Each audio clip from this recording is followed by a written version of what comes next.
여러분 안녕하세요. 제 이름은 리아 박입니다. 지금 제 이야기를 들어주셔서 정말 감사드려요. 저는 올해 17살이고 몇 달 전 한국에서 미국 텍사스주의 한 작은 도시로 이사 왔습니다. 이 작은 변화가 제 인생을 완전히 바꿔놓을 줄은 몰랐어요. 이곳에 처음 도착했을 땐 모든 게 낯설었습니다. 하늘은 높고 사람들은 친절한 듯 하면서도 멀게 느껴졌고 영어는 빠르게 지나갔어요. 제가 지금 살고 있는 도시는 한국과는 완전히 다른 풍경을 가지고 있었어요. 넓은 도로, 끝없이 펼쳐진 평야, 드문드문 세워진 집들. 겉보기엔 참 평화롭고 조용한 곳이지만 저에게는 그저 낯설의 연속이었죠. 특히 학교는 정말 무서웠어요. 낯선 언어, 낯선 얼굴들, 그리고 나를 바라보는 그 묘한 시선들. 저는 그저 조용히 눈에 띄지 않게 학교 생활을 하고 싶었습니다. 그게 최선이라고 생각했어요. 문제없이 지나가는 하루가 가장 큰 바람이었죠. 사실 저는 한국에서 태권도를 해왔어요. 초등학교 2학년 때 처음으로 엄마 손을 잡고 동네 체육관에 갔던 날이 아직도 기억나요. 도복을 입고 조심스럽게 도장 바닥에 발을 디디던 그 설렘. 처음엔 겁도 났지만 점점 발차기가 힘을 얻고 자세가 단단해질수록 제 안에 뭔가 자라고 있다는 걸 느꼈어요. 중학교에 들어갈 무렵 저는 도장의 에이스가 되었고 전국 대회에도 나가서 여러 번 상을 받았어요. 국가대표 후보로 이름이 올라갔을 땐 정말 꿈을 꾸는 줄 알았죠. 하지만 그런 제 모습을 이곳에선 아무도 몰랐어요. 여기선 그저 한국에서 전학 온 조용한 아시아 여자일 뿐이었죠. 그래서 저는 일부러 태권도를 숨겼어요. 괜히 나섰다가 눈에 띄면 더 외로워질까봐 조용히 지내야만 한다고 생각했어요. 그런데 그 첫날 학교에서 있었던 일이 제 모든 계획을 무너뜨렸습니다. 첫 체육 수업 시간이었어요. 낡은 체육관과 운동장, 그리고 바스락거리는 바람 속에 선생님은 간단한 스트레칭을 시켰고 자연스럽게 다리 찢기 자세가 나왔죠. 저는 아무 생각 없이 다리를 찢었어요. 그건 저에겐 오랜 습관이었고 몸이 기억하는 움직임이었죠. 하지만 주변 친구들의 반응은 달랐어요. 와, 쟤 봤어? 완전 180도 아니야? 쟤 뭐야, 고개사야? 서커스 단원인가 봐. 하! 웃음소리는 퍼졌고 제 귀에 꽂혔어요. 심장은 쿵쿵 뛰었고 얼굴은 빨개졌어요. 하지만 저는 아무 말도 하지 않았습니다. 그저 애써 미소를 지었고 몸을 다시 일으켰어요. 그게 최선이라고 생각했어요. 그 순간엔요. 그날 점심시간. 저는 늘 그랬듯 가장 구석진 자리에 앉아 김밥과 불고기를 담은 도시락을 꺼냈습니다. 엄마가 정성껏 싸주신 한국식 도시락이었어요. 따뜻한 밥 냄새에 잠시나마 안심이 됐던 그때. 이거 뭐야? 쓰레기 냄새 아냐? 제시카였어요. 이 학교의 여왕벌 같은 존재. 그 뒤에는 마이크와 그의 친구들이 따라왔어요. 마이크가 도시락을 들여다보며 코웃음을 쳤습니다. 이게 밥이야? 김밥? 뭐야 이거 쥐밥이야? 저는 아무 말도 하지 않았어요. 눈을 피하고 고개를 숙였습니다. 야, 한국에서는 밥 먹기 전에 절부터 한다며? 제시카가 도시락을 들고 제 머리 위로 올리며 비웃었어요. 저래봐, 저라면 돌려줄게. 그리고는 도시락을 바닥에 던졌습니다. 김밥이 터지고 불고기가 쏟아졌어요. 조용했던 식당의 순간 정적이 흘렀고 마이크는 일부러 그 음식을 밟고 지나갔습니다. 그 순간 저는 무너졌어요. 눈앞이 흐려졌고 손이 떨렸어요. 하지만 울지 않았습니다. 고개를 숙이고 바닥에 무릎을 꿇은 채 흩어진 음식을 다시 주워 담기 시작했어요. 주변을 둘러보니 아이들은 조용히 지켜보고만 있었어요. 누구도 도와주지 않았어요. 모두가 침묵했고 저만 바닥에 있었습니다. 그 순간 제 안에서 무언가 깨어났어요. 이건 내가 끝내야 할 싸움이야. 여기서 주저앉으면 평생 숨어 살아야 해. 그날 밤 저는 도복을 꺼냈어요. 그리고 거울 앞에 서서 오랜만에 품새를 해봤습니다. 익숙한 동작, 손끝의 긴장, 발끝의 감각. 그 순간 느꼈어요. 나는 아직 살아있구나. 며칠 후 학교 복도에서 한 아이가 저에게 말을 걸었어요.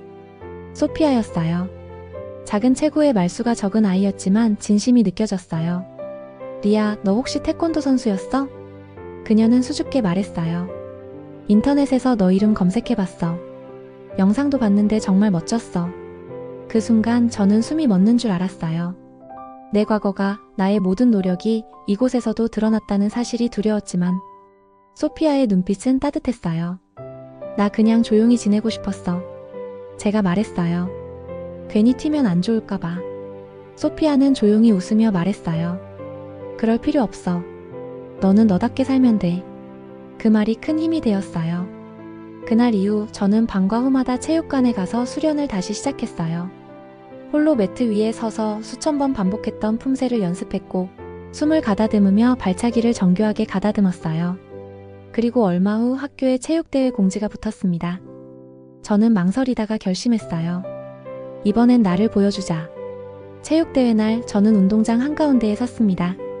처음엔 아이들이 웅성거렸어요. 쟤 뭐야? 그 도시락 사건이 아냐? 뭐 하려는 거지? 그런 시선을 모두 감수하고 저는 조용히 도복을 입었어요. 그리고 시작했습니다. 품새, 돌려차기, 뒤우려차기, 공중에서 회전하는 기술 시범까지. 그동안의 시간들이, 노력들이 제 몸을 통해 그대로 표현되었어요. 순간 운동장은 조용해졌고 이윽고 터지는 박수와 환호성. 우와 미쳤다. 쟤 진짜 선수였어. 이건 영화 아니야? 행사가 끝난 후 저는 운동장 구석에 앉아 있었어요. 심장이 아직도 빠르게 뛰고 있었고 손끝은 조금씩 떨리고 있었죠. 하지만 그 떨림은 두려움이 아니라 지금껏 감춰왔던 내 안의 에너지가 드디어 터져나왔다는 감각이었어요. 그 순간 저는 처음으로 제가 정말 살아있다는 걸 느꼈습니다. 조용히 숨을 고르고 있는데 누군가 제 앞에 섰어요. 고개를 들었더니 제시카였어요. 그날 도시락을 바닥에 던졌던 바로 그 아이. 그녀는 잠시 머뭇거리다가 말했어요. 정말 멋졌어. 그 한마디가 얼마나 큰 용기가 필요했을지 저는 알 것 같았어요. 그날 미안해. 우린 네가 그런 사람인지 전혀 몰랐어. 아니, 제대로 알 생각도 안 했어. 그녀의 눈빛은 흔들렸고 표정엔 진심이 담겨 있었어요. 저는 무슨 말을 해야 할지 몰랐지만 조용히 고개를 끄덕였어요. 그걸로 충분했어요. 어떤 말보다 진심이 느껴졌거든요. 잠시 후 마이크도 다가왔어요. 야, 리아. 그거 진짜 영화 같았어. 넌 그냥 조용한 애인 줄 알았는데 미안. 우린 진짜 바보였어. 그의 말투는 여전히 장난기 있었지만 목소리엔 어색한 진심이 묻혀 있었어요. 그날 이후 학교는 조금씩 달라지기 시작했습니다. 쉬는 시간마다 누군가가 저에게 말을 걸었고 급식 줄에서도 태권도 기술 좀 보여줘 하는 아이들도 생겼어요. 처음엔 어색했지만 저는 조금씩 웃을 수 있게 되었고 누군가와 눈을 마주치는 것도 더는 두렵지 않았어요. 그리고 가장 놀라운 변화는 체육 선생님이 찾아왔을 때 일어났습니다. 리아, 잠깐 시간 되니? 선생님은 조심스럽게 말씀하셨어요. 혹시 우리 학교 태권도 동아리 만들어 볼 생각 없니? 너처럼 훌륭한 학생이 있다면 우리가 배우지 않을 이유가 없잖니. 그 제안은 저에게 너무도 뜻밖이었고 동시에 가슴이 벅차오르는 순간이었어요. 저는 잠시 고민하다가 조용히 말했어요. 제가 할 수 있을까요? 선생님은 웃으며 고개를 끄덕였어요. 너라면 충분히 할 수 있어. 그렇게 저는 태권도 클럽이라는 작은 동아리를 시작하게 되었어요. 포스터를 만들어 붙이고 점심시간마다 가볍게 시범을 보여주기도 했죠. 처음엔 몇 명 안 되었지만 점점 관심을 보이는 학생들이 늘어났어요. 그리고 무엇보다 소피아가 가장 먼저 등록했어요.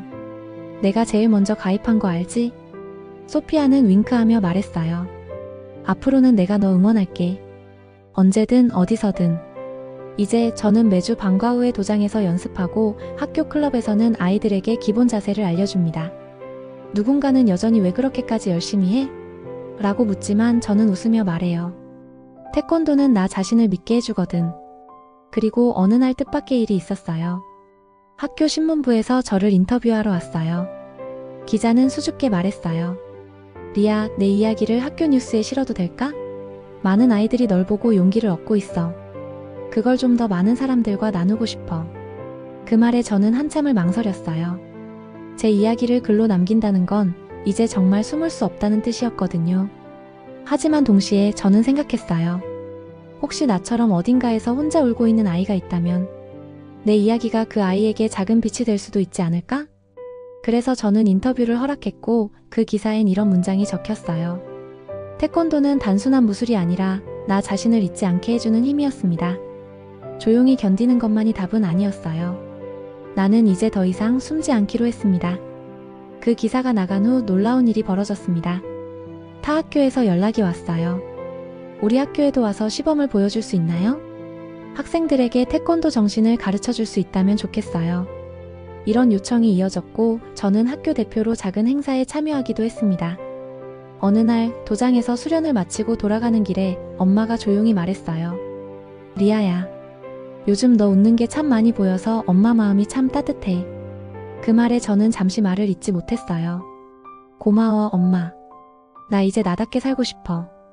지금 생각해보면 체육대회는 단지 이기는 무대가 아니었어요. 그건 제 삶을 바꾼 계기였고 제가 세상 앞에 처음으로 나다움을 드러낸 순간이었어요. 체육대회 이후 태권도 클럽은 빠르게 만들어졌어요. 포스터를 붙이고 신청자를 받았는데 처음엔 딱 4명이었죠. 소피아, 그 외에 체육에 관심 많던 루카스, 유연성 좋은 클라라, 그리고 뜻밖에도 마이크. 나도 좀 배워보면 안 되냐? 그날 이후로 뭔가 느낌이 달라졌거든. 처음엔 장난인가 싶었지만 마이크는 진심이었어요. 첫 수업날 저는 굉장히 긴장했어요. 교사가 아닌 학생으로서 아이들을 가르친다는 건 쉬운 일이 아니었거든요. 하지만 첫 발차기를 보여주자 모두 조용해졌어요. 그 조용함은 제가 체육대회 때 받았던 그 인정의 기류와 닮아 있었어요. 몇 주 뒤 제시카가 클럽 문을 두드렸어요. 나 가입해도 돼? 모두 놀랐고 저도 순간 멈칫했죠. 하지만 그녀의 눈빛엔 어쩌면 가장 깊은 후회가 담겨 있었어요. 그날 도시락 사건은 정말 미안했어. 내가 널 상처 줬다는 거 요즘 들어 자꾸 생각나. 나 자신이 너무 싫더라. 그 말을 들은 순간 제 마음은 풀렸어요. 그날 이후 제시카는 훈련에 누구보다 열심히 참여했어요. 실수하면 누구보다 먼저 사과하고 클럽 뒷정리도 도맡아 했죠. 그녀와 저의 관계는 천천히 그러나 분명히 바뀌어 갔습니다. 시에서 주최하는 청소년 문화체육 페스티벌의 학교 대표로 태권도 시범을 나가게 됐어요. 관중은 무려 500명이 넘었고 무대도 훨씬 크고 조명이 화려했죠. 아이들은 긴장했고 저도 마찬가지였어요. 그런데 시범 도중 클라라가 중심을 잃고 무대 위에서 넘어진 거예요. 모든 시선이 그녀에게 쏠렸고 클라라는 눈물을 참으려 했지만 손이 떨리고 있었죠. 그때 제가 손을 내밀어 그녀를 일으켜 세웠고 우리 모두 무대 위에 함께 섰어요. 실수해도 괜찮아. 우리는 팀이니까. 그리고 다시 음악이 시작됐고 아이들은 끝까지 시범을 완주했어요. 관중들은 더 큰 박수를 보냈습니다. 아이들의 눈에선 눈물이 맺혔고 저도 무대를 내려오자마자 울고 말았어요. 그건 실패가 아니라 진짜 성장이었어요. 그해 겨울 엄마와 함께 한국에 잠시 방문했어요. 예전에 다니던 태권도 도장을 찾았고 사범님께 인사드렸죠. 리아야, 네가 그 먼 나라에서도 태권도 놓지 않았단 얘기 들었단다. 참 자랑스럽다. 그날 저는 한국의 후배들 앞에서 작은 시범을 보였어요. 그리고 느꼈어요. 태권도는 국경을 넘는 언어라는 걸. 움직임 하나, 기합 한마디에 담긴 진심은 전 세계 어디서든 통한다는 걸. 1년이 흐르고 고등학교 졸업식 날. 저는 전교생 앞에서 졸업생 대표 연설을 하게 되었어요. 처음 이곳에 왔을 때 저는 말도 제대로 못했고 친구도 없었고 그저 숨고 싶었습니다. 하지만 누군가의 손을 잡으며 제 자신을 지키며 용기를 냈습니다. 그 작은 용기가 제 삶을 바꿨습니다. 학생들은 조용히 듣고 있었고 마지막 문장을 말할 때 어디선가 리아 최고! 라는 외침이 들렸어요. 웃음이 터졌고 박수가 쏟아졌어요. 그건 저 혼자만의 이야기가 아니라 우리 모두의 성장 이야기였어요. 지금 저는 지역 커뮤니티 센터에서 어린아이들에게 태권도를 가르치고 있어요. 이민 온 친구들, 내성적인 아이들, 혹은 자존감이 낮은 아이들이 많아요. 어느 날 수업이 끝나고 한 아이가 제게 다가와 말했어요. 선생님, 저도 학교에서 놀림 받았어요. 근데 여기 와서 처음으로 웃었어요. 그 말을 들은 순간 가슴이 벅차올랐어요. 이제는 내가 누군가의 처음이 될 수 있다는 사실이 너무나 감사했어요. 저는 이제 압니다. 괴롭힘과 두려움은 누군가의 강함이 아니라 내 안의 가능성을 시험하는 순간이었다는 걸. 그리고 그 시기를 지나온 사람은 다른 누군가에게 빛이 될 수 있다는 걸요. 여러분, 용기란 거창한 게 아니에요. 그저 한 걸음 나아가는 것. 넘어졌을 때 손 내미는 것. 그리고 끝까지 나 자신을 포기하지 않는 것. 그게 진짜 태권도 정신이고 진짜 삶의 정신이에요. 그리고 그 정신은 지금 이 영상을 보고 있는 당신 안에도 이미 있습니다. 이제 저는 더 이상 두렵지 않아요. 괴롭힘도, 외로움도, 오해도 모두 저를 더 강하게 만든 시간들이었습니다. 그리고 저는 압니다. 진정한 강함이란 다른 사람을 이기는 힘이 아니라 스스로를 믿고 끝까지 버틸 수 있는 용기라는 걸요. 그 용기를 저는 여러분과 나누고 싶어요. 지금 이 영상을 보고 있는 여러분도 누군가의 시선 때문에 움츠러들고 있다면 말해주고 싶어요. 당신 안에도 분명히 강함이 있습니다. 그걸 믿어주세요. 그리고 꺼내보세요. 지금 이 순간부터